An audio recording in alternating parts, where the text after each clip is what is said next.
Muslims of today, and many of them actually claim that in previous scriptures, including Bible, the coming of Prophet Muhammad, may God's peace and blessings be upon him, was prophesied. How do you back that claim? Are there specific verses in the Bible that we find prophesying the coming of Prophet Muhammad? Yes. Yes. Now, we should understand this in the light of the way in which people have used prophecy from the Bible. Many have said that Jesus is prophesied in the Old Testament. So we say, okay, where is his name mentioned?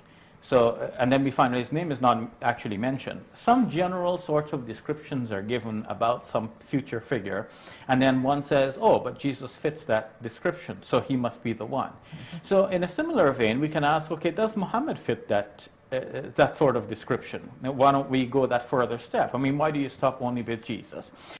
Okay, there we go. Brother David, why do we stop? Think about what Shabir just said, right? Because his Quran says very clearly that we find Muhammad mentioned. Yes. Shabir wants to seem to water this down a notch and say, well, we need to think about what Christians do with their text. What they find is various, sort of vague things about someone else who's to come. And Christians say, well, that's Jesus. Yeah. Well, and so why can't we do the same thing with Muhammad? Sure. Seems sensible and logical. Now, but by the way, as kind of a side note here, is that what we have in the Old Testament? When it's some sort of vague mentions of someone who's to come? No.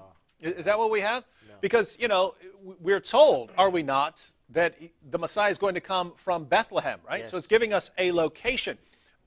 Of course, more than one person can come from Bethlehem, but we're specifically told he's going to be born of a virgin. Yes. Are we not? We're told that he's going to live a miraculous life. And just so we can read one of these passages, again, the topic is Muhammad in the Bible, but just because Shabir said you have these vague general mentions here. We don't know who it is, right?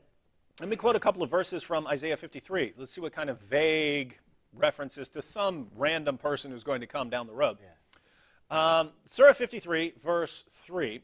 I'll start. He was despised and forsaken of men, a man of sorrows and acquainted with grief, and like one from whom men hide their face. He was despised, and we did not esteem him. Surely our griefs he himself bore, and our sorrows he carried. Yet we ourselves esteemed him stricken, smitten of God, and afflicted. But he was pierced through for our transgressions. He was crushed for our iniquities. The chastening for our well-being fell upon him, and by his scourging we are healed. All of us, like sheep, have gone astray. Each of us has turned to his own way. But the Lord has caused the iniquity of us all to fall on him. Now, I would invite everyone to continue reading the passage. We're not going to spend too much time on this, but think about this. Someone who's pierced for our transgression. So what sorts of things are we told in the Old Testament? Told where he's going to be born, told he's going to be very unique in that he's born of a virgin, that he's going to be pierced for the transgressions of the world. And then Jesus comes along and says that he's come to give his life as a ransom for many. John the Baptist says, behold the Lamb of God who takes away the sins of the world. And Shabir said, yeah, it's just a bunch of, some general reference about someone who's come. Really? Because that sounds awfully split. Born of a virgin? How many people does that fit? And in 7:14, Isaiah, there will be one born of a virgin whose name shall be called Emmanuel, meaning God with us. Are we applying that, Shabir, to Muhammad? Do we call Muhammad God with us? And since we're quoting passages, we also have, for instance, in Zechariah, where it's Yahweh speaking, and it says, "They will look upon me, the one they have pierced." So Isaiah 53, they're going to pierce him, and this is Yahweh says, "This is me." Yeah. But also, just in Isaiah chapter 9 here, beginning at verse 6, Isaiah 9, 6.